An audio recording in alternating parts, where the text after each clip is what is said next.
Oh, there we go. That looks good. We are going live, and it is now time for What in the World with Paul Seaburn and his sidekick, John Denalo. He's on And here it somewhere. is Yep. it I'm is here. 2022. Yes, it is. Welcome, everyone, to the year 2022. Thank you for that great introduction, Karen Hale, the media mogul at newclevelandradio.net and our producer of what are we on? What in the World? What in the world? Right. Yes, that's his show. 2 weeks off, and I can't remember the name of the show, name of the podcast. Thank you, everyone, for joining us. Karen, myself, and John Denalo with What in the World of Sports. Hey, John. Hey, Paul. Hi, Karen. A new year, 2022. All right. 2022. Absolutely. Yep. Already started both good and bad, which as, as regular listeners know, we try to avoid the bad news, so we won't be talking about any sports today other than John's sport. The Cleveland, Ohio area is not doing very well, and the Michigan area not doing very well in sports. You're right. At this I'm time. crying. Yeah, Okay. yeah. But I hope everyone had a great holiday. I certainly did. I just shared with Karen and John that one of our regular listeners, Text Chick, sent me a wonderful gift, an emergency Bigfoot calling device. There it is right there. And we will be playing this throughout the show. There's a Bigfoot call right there. That Oh, almost sounds like Bigfoot. Yeah. he sounds hungry. Exactly. hungry for weird news. That's what Bigfoot is hungry for. And that's why everyone tunes into What in the World. Everybody's favorite weird news show. Real news, sometimes strange, always funny. That's our motto. We are on coming to you on whatever podcast platform you listen to. Thank you for joining us. For free, we always like to mention that because not everybody is free, but we are. You can also see us and see what we look like on YouTube. And our regular listeners know that I do have some photographs that I place on YouTube to go along with some of the stories. So if you'd like to see those, check us out on YouTube. It's always fun to see what we're talking about. I am the editor and head writer at mysteriousuniverse.org. I'm still there in the year 2022, so I'm grateful for that. Some of the stories come from there. There's also some other weird stories there, some longer stories, maybe not quite as funny, but certainly interesting. So I invite everybody to go check that out as well.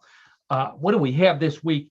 You know, I always say this week, it will be so hard to top last week for weirdness. Well, this would be 2 weeks ago. And yet 2022 has already started out being weirder than 2021. So get ready. Unbelievable. And John and everybody else out there in podcast land. We're going to be talking about things like why space aliens can get better hotel deals than you can. This is a serious issue right here. Wow. We talk about new technology in Japan. They have lickable TV screens where you can taste what you're watching. My The God. Loch Ness monster recently not recently, but the story came out recently, actually got someone fired from their job. That's evil. Loch Ness That monster is my evil. favorite monster. Yeah. For fans of The Exorcist, the boy who inspired the novelist and the movie The Exorcist has finally been identified. So we're going to talk a little bit about that.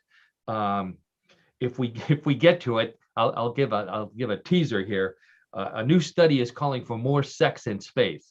So I know that's something John always asks me about. Why don't we talk about more sex in space? So we'll try to get to that. Curious minds want to know, right? Exactly. And more stuff. I've got trivia. I've got world records. We've got strange sports with John Denalo, and then before everything wraps up, we play everybody's favorite weird news game, Bluff the co-host. So stick around for that. Let's get right to it. This was a huge story this week. This is one of the things that I do have a video, a photograph for. In fact, I have a couple of photographs. This comes from the United States, I believe. A Cheetos cheese snack. Now, we've all been through the holidays. I'm sure everybody's been eating cookies and snacks and food and all the stuff that you serve during the holiday, especially Cheetos. John, are you a Cheetos fan? I'm a big Cheetos fan. Yes, Man, I could tell by those orange fingers. You probably had some on the way grabbed a handful out of a bag on the way up to your studio. No, not today, but yesterday. But that's okay. Okay, well, John and everybody out there who's a Cheetos fan, I want to ask you to start paying closer attention to your Cheetos. Because get this, a Cheetos cheese snack that its owner thinks is shaped like the Loch Ness monster is for sale on eBay for, get a load of this, John and Karen, $847,000. For a Cheeto? For a Cheeto, yes, Karen. Well, not just any Cheeto, Karen. Let me show you what we're talking about here. It'll come up in a second. There we go. A Cheeto that looks like the Loch Ness monster.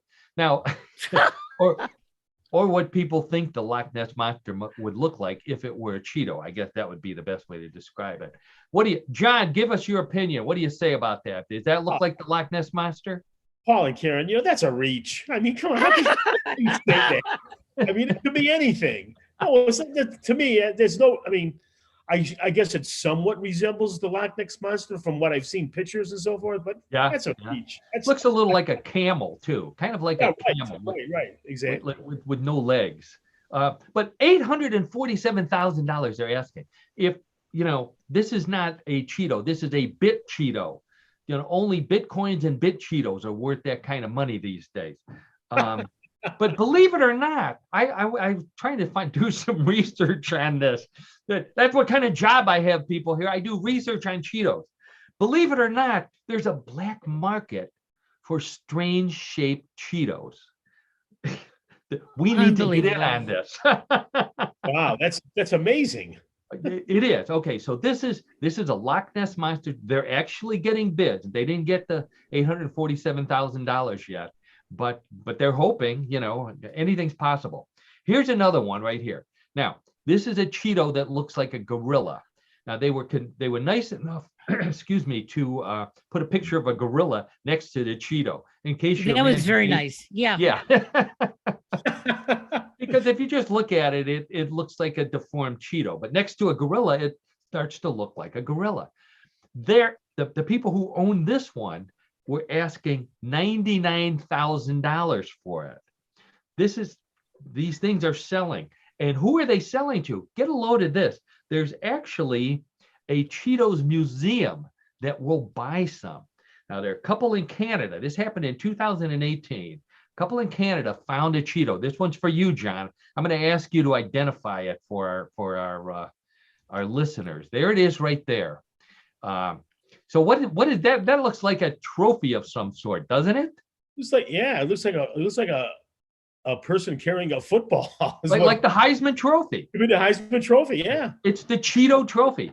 This couple in Canada in 2018, yeah, they found this Cheeto that looks like a man carrying a football. Once I tell you that it looks like a man carrying a football, they got $20,500 from the makers of Cheetos for the right to put this on display in the Cheetos Museum. Who knew there was a Cheetos Museum? Won't it get moldy? What? Won't it get moldy? Oh no, it's in a hermetically sealed container there. Oh yeah. Good point. Okay, thanks. Good point. Cheetos are like Twinkies. They last forever. There's absolutely no food in them whatsoever. The Cheetos Museum is in at that time. I don't know if it's still there because of COVID.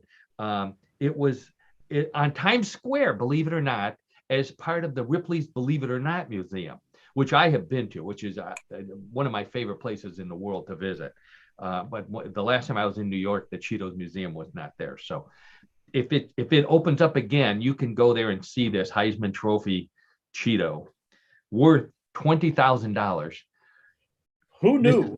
Who knew? There you go, John. This is a lesson to you and to all the Cheetos fans out there. Eat them slowly. Don't take a big handful. Take them out one at a time, put them on a plate, maybe on a white plate so you can see them really well, and roll them over until you figure out whether it looks like something or not. Put a value on it, get yourself an eBay account. You could be rich. All courtesy of What in the World. You're welcome. Boy. Oh, Okay, so so you're probably thinking, I wish I had $850,000 to spend on a Cheeto. That's a sign that you have too much money when you have that much money to spend on a Cheeto. Or John and Karen, on what's coming up next. Now, this particular item, this sounds like the Price is Right. This particular item was up for sale recently. I'm just going to put it up here. See if you can guess what it is before I tell you. Yeah, I've seen one of those. You've seen one of those, Karen? Yeah. This is a it's a jock strap. I can't put it any other way, but it's a very unique jock strap. It's covered with rhinestones, and on the band of the strap part, there are the letters in rhinestone E and P, which stand for what, Karen? Excellent performance. oh. Whoa, your husband had you trained well. Excellent performance. I can't top that. The show's over, people.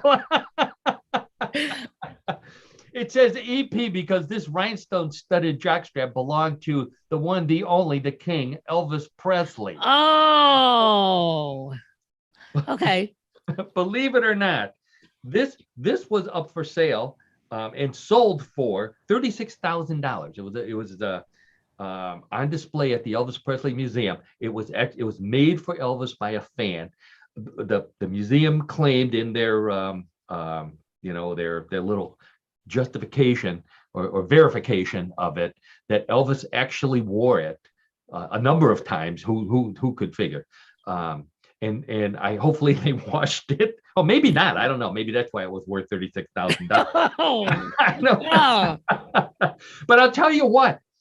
For those of you who can't see it, there has to be at least 50 or more rhinestones. More, yeah. Yeah. In the holder portion of this jock strap, which certainly would make me feel all shook up if I wore it. Oh. Although if you're lonesome tonight, it could be because you're wearing a rhinestone studded jock strap. Most likely, yes. But only unless you're Karen's husband, who knows that now he's going to write EP on all of his underwear. Oh my God. Poor Rich. I don't know. Having rhinestones on my jockstrap wouldn't love me tender at all. No. Tender. That's what it would do. Got a couple of good ones in there. Where's your thing for the Bigfoot? You know, you give the Bigfoot sound. No, there you go. That's right. Oh, I'm sorry. I completely forgot about it. Yeah, I feel that way about that too. Okay, so if that's not enough, and we have a theme which you'll notice in this next item here up for sale. And what in the world? This one is called the beef jerky brief jerky. Oh my gosh. It's a pair of underwear, men's underwear, obviously, made out of real beef jerky. Oh, I thought maybe Lady Gaga wore it with her meat dress. You know, it would have gone well with her meat dress. Yeah.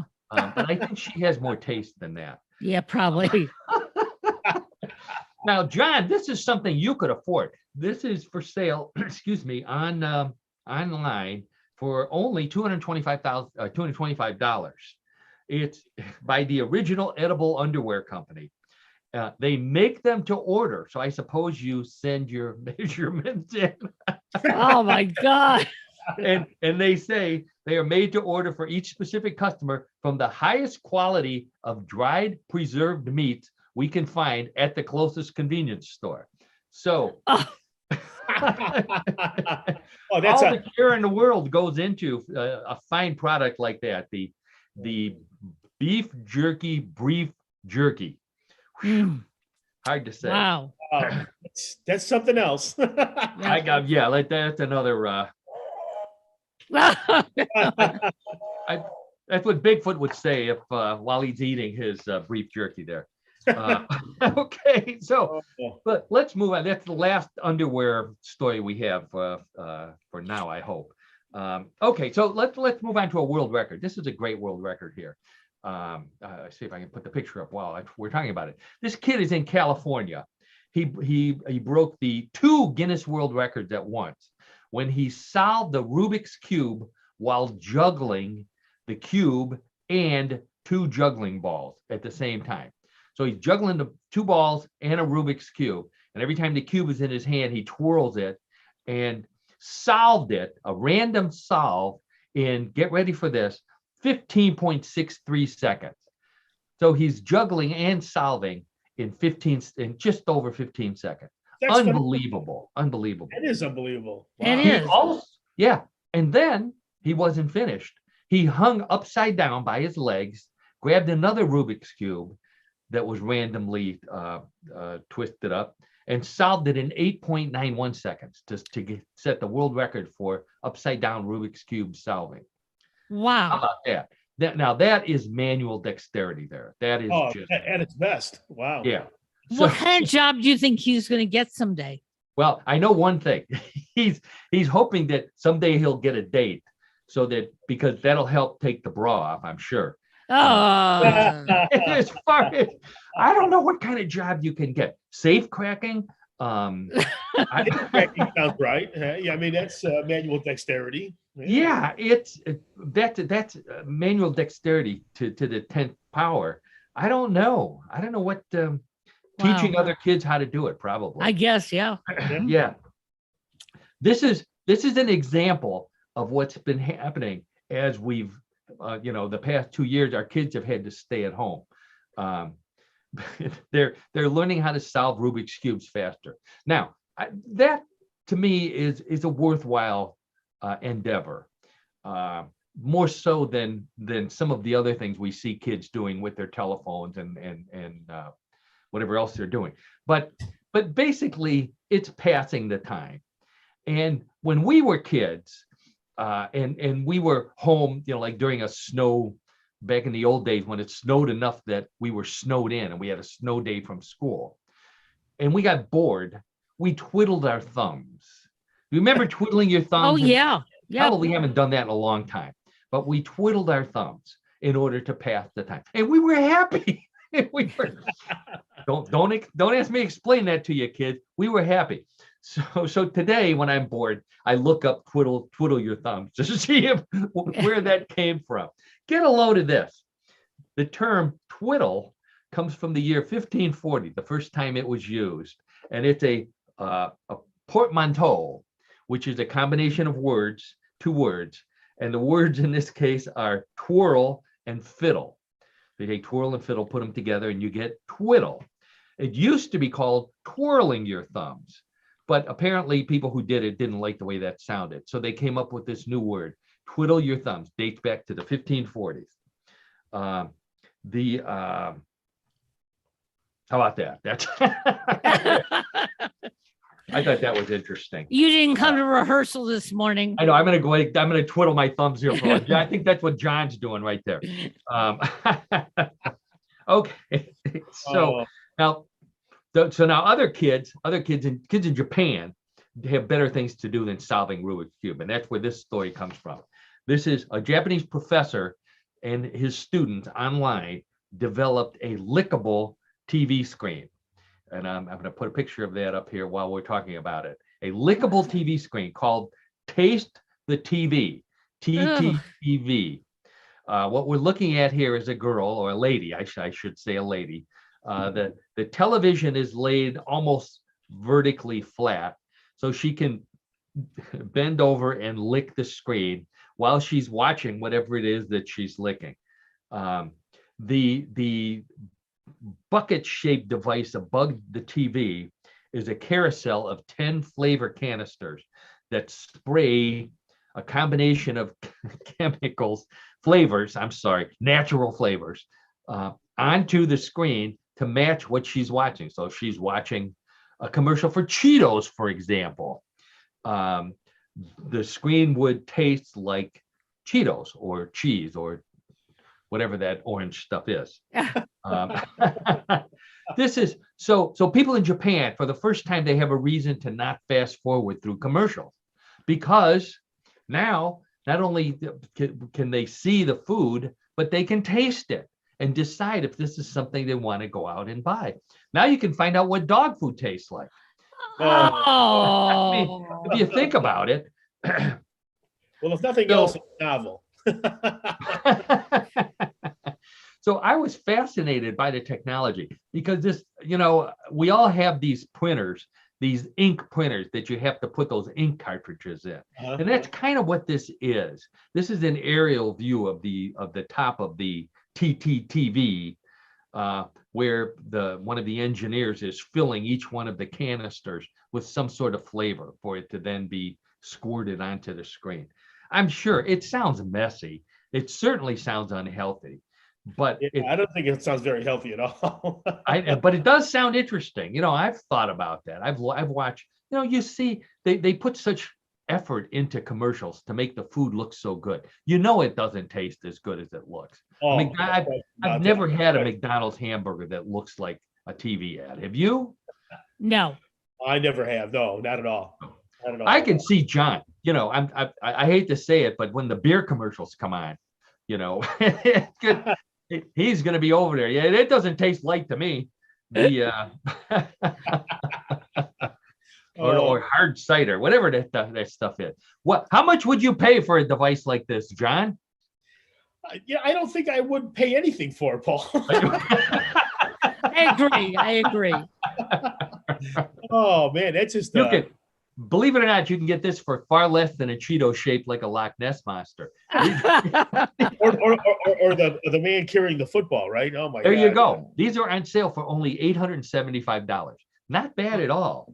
That's less than a lot of the big screen TVs I've seen at the that's wholesale club I frequent. I don't know. That's something I just leave it alone. Yeah. The only time, I've been in a situation where I've had to lick the screen before, and it's usually when I'm watching the Browns and I throw something liquid at the screen, and then I realize I'm just wasting it, and I turn over to the TV. They're not. The way they played last night, they're not worth throwing liquid beverages at the TV. So You're right. we'll leave it at that. Oh boy. Okay, another world record for you here. Now this one comes from Spain, but it's two Vietnamese brothers who are acrobats. They reclaimed, so this is a record they had before, the Guinness World Record. I'm going to see if I can talk and put the picture up here at the same time. Guinness World Record for Oh my God.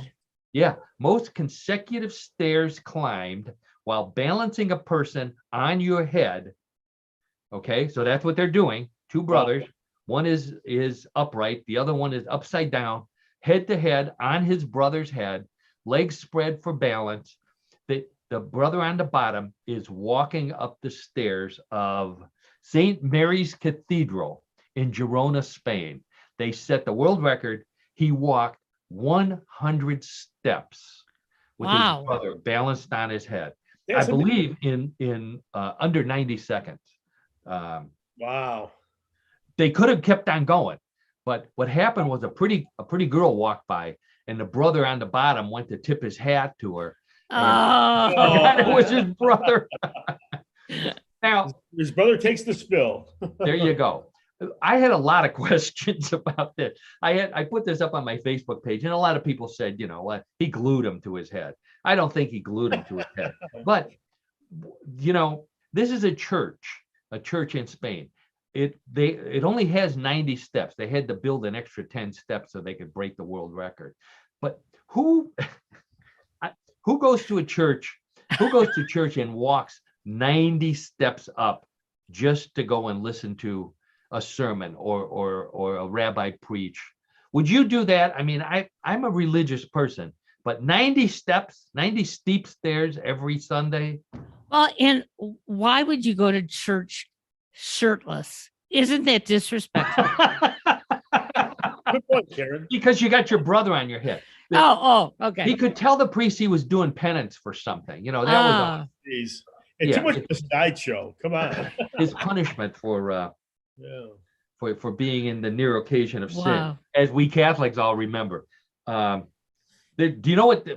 I already gave the name of the church, St. Mary's Cathedral. Now that they did this, it's called Our Lady of the Fallen Arches. Oh, Paul, get the Bigfoot thing going. Oh yeah. Oh, I'm sorry. Yeah, I need to give it to you, John. Yeah, I know. I agree, Bigfoot. Okay, so we're sticking with the Catholic theme for a second here. A group of 20 Benedictine nuns. Here's another business we need to get into. 20 Benedictine nuns at the Maridret Abbey in Belgium. The abbey was going out of business. They needed to raise some money, so they decided to brew beer. I didn't think this was allowed, but it is. So this is one of the nuns from the abbey in Belgium. She is pouring a glass of Maridret lager, I guess it is, made from spelt, which is apparently a healthy grain. So this is healthy beer that makes it medicinal. So it's, besides a good thing to watch while you're watching football, it will make you feel better and could improve your health. So that's what they're selling it as. They sold out their first supply and they're busy harvesting spelt. Yeah. John and I both went to school where most of our teachers were nuns. I would be afraid of any nun who came to teach after drinking beer or was drinking beer during the day. I was already afraid of them to begin with, but a drunk nun is just the scariest thing I can think of. I would have never thought that nun would drink beer. At least at that time, I did it anyway, right? I'm sure they did, John. No, I'm not going to go any more into because I don't want to have to go to confession. There it is. What kind of commercials are these nuns running on Belgium TV for their nun beer, their abbey their beer? nun beer. Nun beer, yeah. Tastes great, less sinning. I don't know. Where's it? Bigfoot. I know Bigfoot has a comment on that. Oh yeah, I agree. Okay, so this is let's see. Do I have a picture for this one? Yeah. I do have one more picture. So Karen and John, you may remember this story from 2021. We talked about this. Celebrities who don't take showers. Yes. Yes, I remember that. Right. They were bragging about it. Ashton Kutcher, Mila Kunis, Kristen Bell, a bunch of Brad Pitt. Those are the ones that I know of, but there were a bunch of these celebrities. So the only thing that could top this is the following story. This comes from Vietnam. Another story from Vietnam. 2 women in Vietnam claim they don't bathe either, but they don't bathe because they don't have to. They have a superpower, which means their bodies always smell like perfume. And here's a picture of one of the ladies here. And a gentleman sniffing her arm to verify that she smells like perfume. Now, what this lady here is, forget what her name is, Mrs. Toy. So Mrs. Toy is a seamstress. So she goes to work every day. She works in a sweatshop all day long, comes home sweaty. She smells like perfume. She says, if I don't smell good enough, she rubs her hands together and more perfume smell comes out. Isn't that amazing? How can they? Boy, look at all the money she saves. Look at all the money she saved. Exactly, Karen. So she hasn't, they said she hasn't gone to a doctor, but she keeps track of how strong the perfume smell is. And she's had it for years. She says that some areas of her body are more fragrant than others. The smell is stronger at night. I suppose that comes in handy. Weaker during her monthly cycle, and most powerful during a full moon. So maybe there's something to do with the full moon. I don't know. I did some research on this, and there are certain foods, which I think we all know, there's certain foods that you eat that make you smell afterwards. Garlic is one that everybody knows. Cruciferous vegetables, cabbage and broccoli, those will also give you an odor. And carbohydrates as well. Those are bad odors. Eggs and tofu allegedly give you a more pleasant odor after eating them. And then there's this plant. It's called the fenugreek plant, which has green tear-shaped leaves and is used in Indian dishes, which are very fragrant to begin with. but this particular one is supposed to make you naturally pleasant smelling. So they ran this news story in Vietnam, and the woman said, and the doctors were saying they had never heard of anybody else who had this particular condition of smelling like perfume. Next thing they know, they get a message from Mrs. Dung, an ironic name. Mrs. Dung, who lives in Vietnam, also has this condition, and they checked her out and rubbed her arms, and sure enough, she smells like perfume too. So, Karen, is this something that you would be interested in if they could figure out a way that you always smelled like perfume? No, thank you. No, thank you. No, Oh, yeah. no. Okay. I turned it into a job. I thought, if I smelled like perfume, what I would do is rent myself out to people to come into their house and roll in their sheets. So their sheets smell like it's like having Febreze, better than Febreze. Yeah. I'll do it, John. I'll only charge you half price, John. Well, don't worry. We're glad we get the discount, but I don't know if I can get Annette to be on board with that. Oh my. All right. So we go from, we'll stop with the pictures here for a while here. So we go from perfume sweat to another condition that I had never heard of before, and that is spinach tea. Have either one of you ever heard of the condition called spinach tea? Is this when you get it stuck in your teeth? That's what I thought, Karen. And there's a cure for that. Oh, okay. Yeah. Right? Yeah. No, apparently, and I don't ever recall having this condition. After some people eat spinach, they feel like they have something gritty in their mouth. And they think, oh, I must not have rinsed the spinach enough. But it's not. It's caused by the spinach. It's a crystal from, what's it called? Oxalic acid, which the spinach plant uses to protect itself from predators, from bugs. So it protects itself from bugs. Good for the spinach plant, bad for people, because it combines with saliva and it crystallizes. And for certain people, it makes them think that they have these crystals in their mouth. So doctors say it's harmless. Okay, so we should ignore it, right? Oh no, we don't ignore anything anymore. So there's these scientists in, I'm not sure where they're from. What they have done, they're genetic scientists. They took gene splicing technology, and they created spinach that no longer gives you spinach tea. Oh. Spent millions of dollars on this. Wow. I know. Yeah. Waste the money to me. Yeah, I'd rather take the money. Chinese, it's a Chinese university. That's what it was. So you no longer have spinach tea. And then if they said, if you get the other kind of spinach in your teeth, use floss. So yep, absolutely. Yep. Exactly. Yeah, that's what everybody does. Good idea. Okay. So people of our age, we were probably in high school when the novel The Exorcist came out, I would guess. Written by 1971, written by William Peter Blatty. Okay, so that's about that time. I've heard this, but I didn't know all the details. But it was based on a real story of demonic possession and an exorcism, which apparently was performed on a young boy. Turns out that Blatty was going to Georgetown University at the time, and in 1949. When he was going to Georgetown, and he heard about this case. So it's the 50th anniversary of the book coming out. So this is appropriate.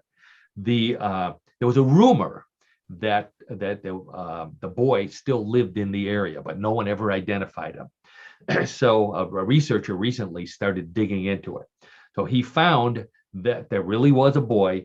They gave him a pseudonym, Roland Doe was a pseudonym they gave him. And the family didn't know what to do, so they called in a bunch of priests. And the priests were Father Halloran, Father Hughes, and Father Bishop. Those were the three priests that performed the exorcism. The book was based on the diary of Father Bishop. So that's where he got his information. This researcher, the Father Bishop died, but the researcher found someone who knew Father Hughes, one of the other priests, and got the information about more information about the alias person, Roland Doe. Roland Doe was born on June 1st, 1935. They wouldn't tell the identity. So he just went to the local high school records and started looking through the records for somebody who was born on that date that was about the right age, and narrowed it down to Ronald E. Hunkeler, it was his name, who passed away on May 10th, 2020, so just 2 years ago. And he connected all kind of dots and talked to all kind of people. And it turns out that Ronald Hunkeler, let me pronounce his name right, or he'll haunt me from the dead. God, the guy was possessed once already.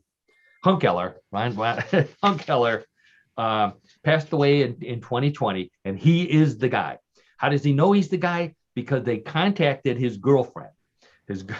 Now he was in his 70s when he passed away. His girlfriend was 29 years old. So they didn't give her name, but she was there when he died because he was estranged from his family. So she told the investigator that Ronald worked for NASA all that time. And he was always afraid to tell anybody at NASA that he was the exorcist guy because they'd make fun of him, which, you know, I saw that movie and I saw the pea soup flying out of and the levitation, and I'd be afraid of him. I wouldn't want to mess with him. So I wouldn't make fun of him. But the interesting thing that she said was that he told her that he wasn't actually possessed. And he said, it was all concocted, and I quote, "I was just a bad boy." Oh, Yeah, he made it all up. Yeah. And now these priests said that they saw him levitate. So somebody is making something up. And, you know, good Catholic boy that I am, I'm going to not blame the priest. You know, they wouldn't lie, would they? Wink, wink. For those who can't see us. It's so hard to prove any of this, though. There you go. Yeah, so there was no video back at that time. No films. Yeah. So I don't know. So you know, this may not be the final chapter of The Exorcist. The researcher is going to keep on looking to see if there's anything more they can find. Okay, now this is a story about space aliens cheating us out of good hotel rooms. I wouldn't believe it. Yeah, and you shouldn't believe it just because you heard on What in the World. But I'm going to give you the evidence. I did the research. So this comes from Japan. I want to talk about the Loch Ness monster guy first. So this comes from England. So this museum director, his name is Dennis Tucker. Back in 1960, he was the director of the Natural History Museum in London, the biggest natural history museum in the world.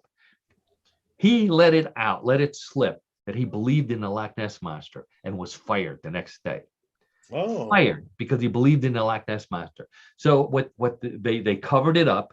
The trustees said that that's absurd. He claimed it was a dinosaur. You know, that was the big thing. They said dinosaurs went extinct 70 million years ago. Oh, no. This one survived. How can you be the natural history director and believe that? So they fired him. So of course he sued. So who does he sue? Who do you sue? The Natural History Museum of London falls under the what's his name? The big abbey, the head abbey. Westminster Abbey? Yeah, the Archbishop of Canterbury. Oh, okay. He sued. He had to sue the Archbishop of Canterbury because that's who's over the museum. Well, you can't sue the Archbishop of Canterbury and win because you lost your job because you believed in the Loch Ness monster. So he lost. And he went to the grave without ever being able to get another good job. That's what he said. He was forever tainted by saying that he believed in the Loch Ness monster. He should have asked Queen Elizabeth because Queen Elizabeth believed in the Loch Ness monster. We did that story. This just came up recently. In the 1960s, there was another researcher trying to find the Loch Ness monster, and he sent a letter to the Queen saying, "If I find the Loch Ness monster, I'm going to name it after you." And Aw. the Queen's secretary luckily intercepted the letter and luckily. wrote back to him and said, well, the Queen would be honored. Don't do that. Yeah. He never found it anyways. This is an interesting one here. I don't want to run out of time here. Words that we won't be using in 2022. Karen, this comes from Michigan University. Okay, words that were so overused in 2021, we will no longer be using them in 2022. Okay. And I think you'll agree with these. Wait, what? Big one. It's a phrase, words and phrases. No worries, another one. I'm tired of that one. Let's see. Wait, what? New normal. New normal. Uh-huh. I just used this one before. You're on mute. Yeah. Asking for a friend, one of my favorites. Supply chain at the end of the day. That being said, circle back and deep dive. So they want us to no longer use those words in 2022, which means what in the world will be down to about 10 minutes. So I think we'll come up with some new ones. we'll come up with some new ones. Oh, you guaranteed what in the world will have some new words for you. All right, I want to get to the aliens who are cheating us out of hotel room. This comes from Japan, and this is the honest to God truth. The Oita Prefecture. A prefecture is a state in Japan. So on the southern tip of Japan, 45 hotels are now offering discounts to any space aliens who come in and identify themselves as being space aliens. And they even, it's already happened. I want to show you some pictures of aliens who are actually checking into this hotel. Let's see, there you go. There's one right there. So he's getting ready to walk into the hotel lobby and check in. Peace. Yeah, give me peace sign, right? Yeah, exactly. Yeah. Here's another one right here. He's already checked in. Oh, wow. He is in his luxurious accommodations. He looks relaxed. The website of this hotel association has pictures of space aliens in saunas, laying out by the pool, to entice them to stay at the hotels. This is the honest to God truth. It's a big program put on by the Tourism Bureau to attract space aliens to this area and also tourists from around the world, because they're also advertising the first horizontal spaceport, which is at the Oita Airport. Now, what is a horizontal spaceport, you may ask? Ask Richard Branson. Richard Branson, the famous billionaire, who's one of the billionaires who is in space, the way he launches his spacecraft is with a regular airplane that takes off from an airport with a spaceship underneath it. And the airplane goes up, 30, 40,000 feet and drops the spaceship, and then the spaceship goes the rest of the distance. So Oita Airport is the new horizontal spaceport for Virgin, it's called Virgin Orbit. So they're promoting the airport and in tourism and all that other stuff by using alien. But they're given any alien that comes in, and any human, I guess, who comes in and says, I'm an alien, and shows them their reptilian skin or whatever. Yeah. Gets a discount. So I'm glad I didn't bring him home for dinner. There you go. Yeah, even if he was wearing, what if he was wearing a jockstrap that said EP on it? Karen? Oh, yeah. Oh, yeah. Then Karen starts howling. That's right. All right. Well, speaking of howling, I think it's time to howl at what we do at sports stadiums, unless you live in Cleveland or Michigan, is howl a bit, because coming up next is What in the World of Sports with John Dinallo. And for those of you who are just tuning in and haven't been a part of our podcast before, and I want to thank, I'm going to take a moment here to thank everybody who is a What in the World podcast listener. We were just briefly going over some of the totals for the podcast, courtesy of Karen, our media mogul. And I was amazed at how many people we have tuning in. So I just want to take time to thank all of you for listening, watching, doing it, whatever it is you do, how you listen to our podcast. We are so grateful that you do it. This is a labor of love for us, and a lot of fun. So we hope that you're having as much fun as we're having, as much fun listening as we have in doing it. Are we having fun yet? We did already, Karen. Oh, all right. Yeah, that's what big. Oh. So I just want to say, and if you want a shout out from us, by the way, I think I mentioned that our Bigfoot call came from Text Chick, one of our longtime podcast listeners. So I want to say hi to everybody. If you want to send me a message, you can find me on Facebook. Is there a way to send messages on the newclevelandradio.net website, Karen? Well, what they could do is they can send it to newclevelandradio@gmail.com. Oh, okay. There we go. Gmail.com. All right. So yeah, please let us know. We'd love to hear from you. So every week for our sports segment, the challenge is to find a strange sport, introduce it to the world, and maybe find a sport that John and I, and maybe even Karen could participate in, get physically fit. So it's winter in Cleveland, at this stage, getting physically fit. So it is winter in the Northern Hemisphere, of which Cleveland, Ohio, and Northeast Ohio is a part of. So I thought, let's focus on some winter sports, John. So John found another strange sport that is a winter sport. So John, why don't you tell us about the new winter sport you've discovered here? I'll be happy to, Paul. So we'll decide if we can participate in it or not. Oh, I don't think we can do that, but at least I'll give you a little bit of a cover. You can make your own judgment. So the sport this week is skijoring. I'll repeat that. Say that again. Skijoring. Skijoring. Okay. Now, if you've already conquered downhill skiing, uphill skiing, cross-country skiing, snowshoeing, and race car driving on ice, today's sport... Race car driving? I haven't done any of those other things, but I have driven on ice. But today's sport may be the next wild wintry challenge for you. And again, it's called skijoring, and it can be best described as skiing while being pulled at breakneck speed by either a horse or a dog. Being pulled on skis by a horse or a dog. Oh yeah. Now we won't. Oh my God! Either one of those animals will qualify. But people actually do this. Yes, they do. And to be a true ski jorder requires another species, the reindeer. Let me give you a little bit of history. Oh, okay. For hundreds of years, the Sami people of Scandinavia harnessed reindeer and strapped on Nordic skis as a way to travel across vast snowy expanses. In the 1850s, Scandinavians who saw Native American dog sledding while vacationing in the U.S. decided to replace the reindeer with dogs.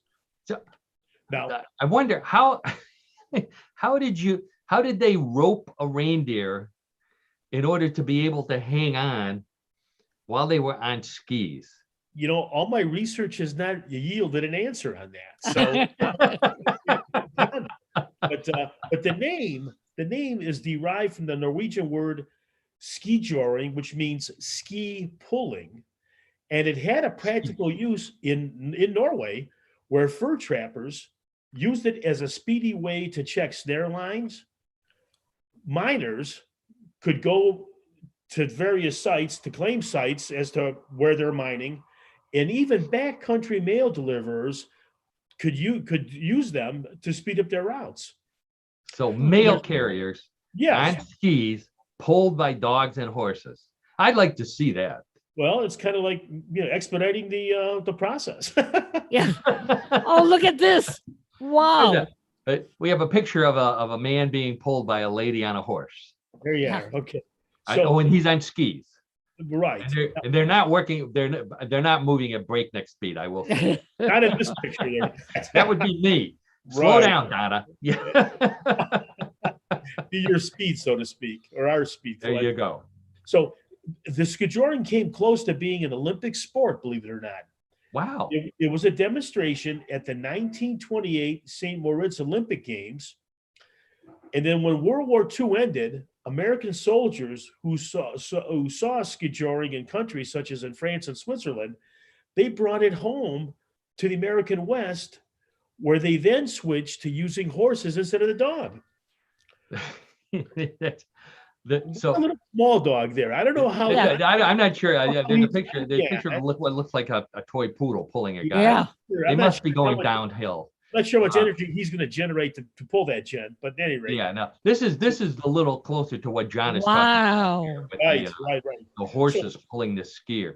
This looks like something that cowboys would do. Although having lived in Texas for a number of years, I don't ever remember seeing. Because I don't remember seeing snow in Texas. So, this must be like farther west. Yeah, but gather. Yeah. So back to the timelines. By the 1950s, skiers were being towed also by motorcycles and automobiles, believe it or not. In Latvia, skiers are towed in a motocross style event called the Twitch and Ride. But that's what I'd be doing, twitching. You better believe it, all the way to the club. Yeah. And at the Arctic Man competition, I love this. I'm sorry. I love this. Arctic Man competition is what it's called. It's in Alaska. Okay. Skiers towed behind snowmobiles that can travel as much as up to 85 miles per hour. Oh my God. Now, in England, skijoring events are held on grass or indoors, and in some coastal regions in France and also on Caribbean islands, skijoring occurs on beaches. So it's not necessarily confined to cold climes, but yeah, I mean, hey, anything's possible. That's what I guess learned here. Now, for competition, skijoring races are between 5 kilometers and 20 kilometers in length. The longest race is a long way. Yeah, the longest race is in Kalevala, which is again in Europe. But it's in Russia, yeah. It's in Russia, yeah, technically Russia. The distance is 270 miles. Wow, behind a dog or a horse? Not clear on which one, but one of them, yeah. What that's what this probably reindeer, maybe. I don't know. Maybe the reindeer, but stronger. But the River Runner 120, held in Whitehorse, Yukon, is 120 miles. Wow. And in the U.S. and Canada, skijoring races are held in conjunction with sled dog races, and skijoring falls under the jurisdiction of the, Karen, this is for you, International Sled Dog Racing Association or the International Federation of Sled Dog Sports. Wow. Formal organizations of so many things we have to keep track of. Okay. So at the IFSS World Championship events, skijoring races are separated into men's and women's. And there you go. There's a woman. There's a woman being pulled by a dog right there. Right. And then also 1 and 2 dog categories. The U.S. did hold the world's largest skijoring event in February of 2011 at the City of Lakes Loch in Minneapolis. 200 skijoring teams raced in this event, which included the first ever national skijoring championship. 200 teams. That shows it was, and it in one state. So this looks like it might be fun. I don't know if I can balance it, but yeah, it looks like. Yeah, I've never been big on downhill skiing. This is flat. Right. The dog certainly looks like it's having fun. Right, and I think you'd be cruising along at a pretty good speed. Yes, yeah. And then she is wearing a helmet. That's a sign right there. Yep. Well, good idea. And elbow pads and knee pads and probably a butt pad. Need some kind of padding, that's for sure. There you go. Finally, if your idea of a sport is being pulled around on skis in the snow, it sounds like skijoring is the activity for you. Think of it here. If it involved getting pulled from the TV to the fridge and back while watching the Browns game, it sounds like skijoring would be an activity for us. There you go. That's the sport right there. Indoor skijoring. Yeah. From the TV to the refrigerator. And we would do that, like on a couch. In fact, we've become very skilled at that, I think. Well, John, you know, you may not remember this, but many of our regular listeners know that John and I go way back. We went to college together. We're fraternity brothers.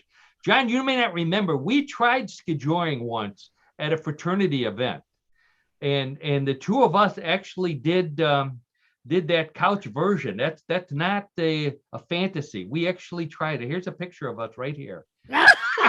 I love it. Us in action, Paul. Yeah. There you go. The picture Right of two there. gentlemen, probably well lubricated, on a couch, which is mounted on skis and going Right. down a hill. Yep.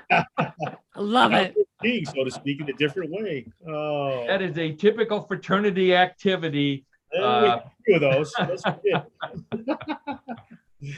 Well, once again, skijoring, a sport I have never heard of.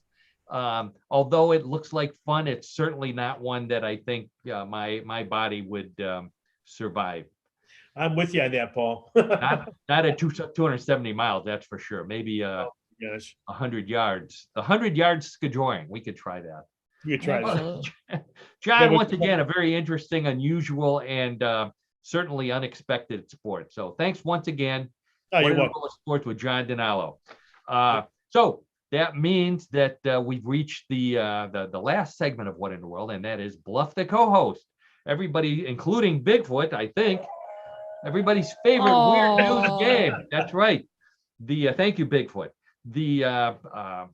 So let's see, what segment? Bluff the co-host. Bluff the co-host is very similar to the stories that we've been listening to all afternoon. I have 3 stories.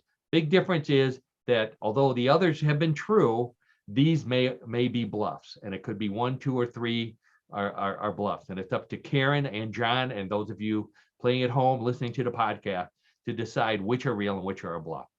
Wagering is allowed. We have permission from the commissioner. So place your bets now. Karen and John, put your hands on the buzzer, and let's get right to story number 3. Okay. You've heard of people selling Elvis's rhinestone-studded jockstrap, and people selling edible beef jerky briefs. Now comes a woman in Connecticut who sells her farts. Well, she used to.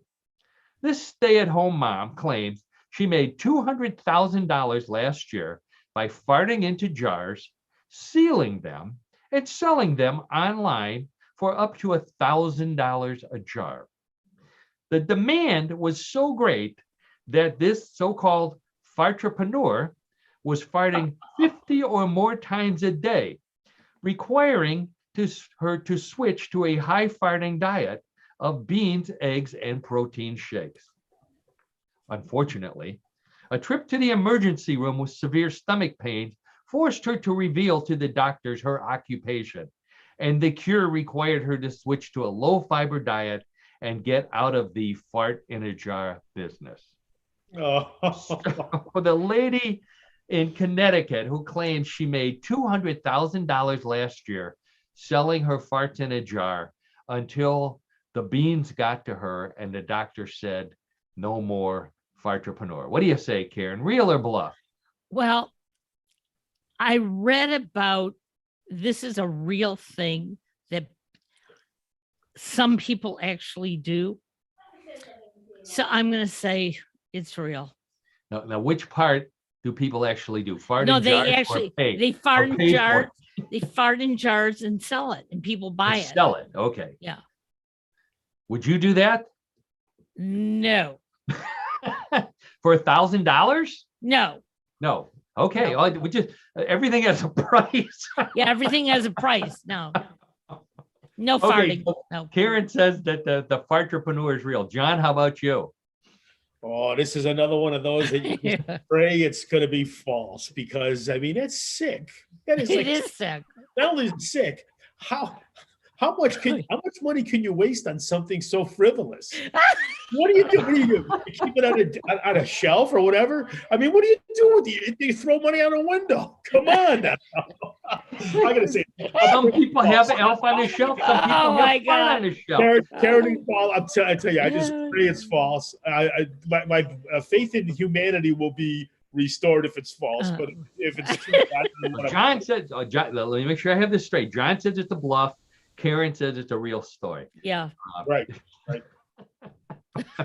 This is one of those things that guys wish they could do. They could get $1,000 because guys have far more farts than women do. I think. I don't know.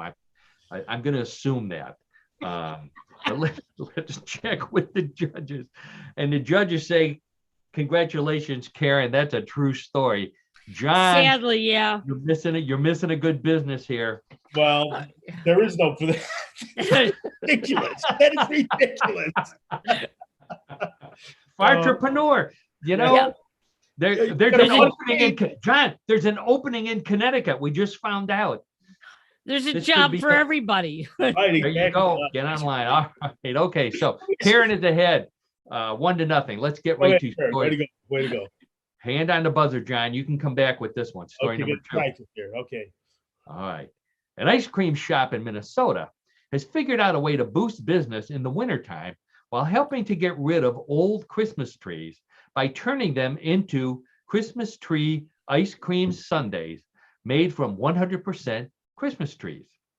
The needles are cleaned and ground into edible sprinkles for the sundaes. The pine cones are boiled down into a minty pine flavoring for the ice cream, and the trunks are shredded and compressed into disposable wooden bowls and spoons for eating the ice cream treats. The Christmas tree sundaes are so popular, the shop is looking to branch into other tree sundaes made from entire trees, including apple trees, walnut trees, and low-calorie birch trees. So, ice cream shop in Minnesota takes old Christmas trees, turns them 100% into Christmas tree ice cream sundaes in bowls and using spoons made from the Christmas tree. What do you say, John? Real or bluff? I think this can be real, but the question is, how old are these trees? I mean, if these, again, I'm trying to apply logic here to this, which is always insane anyway. But no, I'm going to say, I want to go on a limb. I want to say it's true. I'm going to say this is real. John says it's a real story. Okay. Would you eat Christmas tree ice cream? I would not. No. Okay. Okay. I will not fart in a jar. I will not eat Christmas. This is like the Cat in the Hat. No, that wasn't. That was a different Dr. Seuss story. Yeah. Green eggs and ham. I'm sorry. Okay. So, Karen. So I have to say that I lived in Minnesota for 4 years. Oh, that's and, right. Oh, and they're very inventive individuals. yes. And I have to agree. I think somebody is being totally ridiculous in doing this. Okay. So Karen says that there's really people in Minnesota eating Christmas tree ice cream. John says that it's also true. That's correct. That's right. Okay. So you both think it's true. Let's check with the judges. Sorry about that. That's a complete bluff. Who would eat Christmas trees? I agree with John. That's how fresh they are. I was going back to the point, is the old tree. If it's a fresh tree, it's an old tree from like 2 years ago or something. What if you get tinsel teeth? You get Oh, an ornament, or worse, what if there's ground up praying mantises in there? We learned about that on the last show, that the praying mantis nests are in there. I take my chances. Okay. I take my chances. All right, so let's see. So that means the score is still 1-0. Karen is in the lead. yeah. John has a chance to come back because points are doubled in round number 3 of Bluff the co-host. So let's get right to it with story number 3. Hands on the buzzers. Most pet goldfish live in a tank, but the goldfish living in a lab in Israel live in a tank in a tank. They're part of an experiment to teach goldfish how to drive little tanks, what the scientists call FOVs, or fish-operated vehicles, to demonstrate the impressive navigation abilities of goldfish. The goldfish in tanks have learned how to drive around obstacles, even ones that don't look like underwater chests with skeletons coming out of them. And they can drive up to little windows that dispense food pellets. It sounds harmless, but we're in big trouble if the goldfish ever figure out how to fire the gun on that little tank. So, Karen and John, goldfish in a fish tank driving a tank in order to get pellets, real or bluff? You know, Paul, you went to a lot of work on this one. And, you know, I have to say it's a bluff. It cannot be true. You're not going to train a goldfish. I'm sorry. Okay, can't train goldfish. No. Voice of experience. How many Sure. goldfish have you flushed in your life? I tried to walk one once. Didn't work. Good one, Karen. All right. So Karen says it's a bluff. There's no such thing as trainable goldfish. How about you, John? What do you say? Oh, it's got to be a bluff. It's got to be a bluff. How could I agree with Kat? That's an impossibility. But Okay. I'm just saying it's a bluff. Leave it at that. John says it's a bluff. John, you can't train them to drive tanks. Can't train them to eat Christmas tree ice cream. So both of you say that tanks in a tank are a bluff. Let's check with the judges. I'm sorry to say that's a real story. Straight No out. way. No way. How could it be? That's I'll insane. bring a picture next week. I know John wants a Oh picture. yeah, you know, if I can have photographic evidence that There you there's a go. lot of me, But that it's makes me goldfish feel in a good tank, inside when on I a see tank, pulling up to get the their photographic evidence. That goldfish, something like that. Unbelievable. Well, Wow. that means let's Here, see. this Based on that means Karen won this week. So Karen, Finally. Yes. Congrats, Karen. 2022 with a victory. So congratulations, Karen. I know Congratulations, John Karen. will be You're up, right? studying. Oh yeah, John will be studying all this week. Yeah, will. we're gonna be going over these things again, Yeah. so I can be ready for next week. Poor Annette. She's got her work cut out for her this Oh, week. she does. I know that. Sorry. Lovely Annette, that's right. Oh, she enjoys it. So, and I enjoy. We all enjoy What in the World. I want to thank everyone for tuning in this week. I'm thanking you in the future because you'll be downloading this sometime later. For those of you who are watching us live, we do broadcast live. Thank you for listening to us. Thank you for listening to us all of 2021, and we're glad that you're with us in 2022. I always thank my old friend John Dinalo for his color commentary and his great insights and being a good sport in sports. So thank you, John. You're welcome. Yeah, you're welcome. Karen, as always, the media mogul at newclevelandradio.net. Thank you for everything you do. Please, everybody, go to newclevelandradio.net. Check out What in the World. Check out all the great podcasts that Karen has. There's something for everyone at newclevelandradio.net. Absolutely. Welcome to 2022. I hope 2022 is better for all of us than 2021 was. And on that note, we will see you next week. Bye.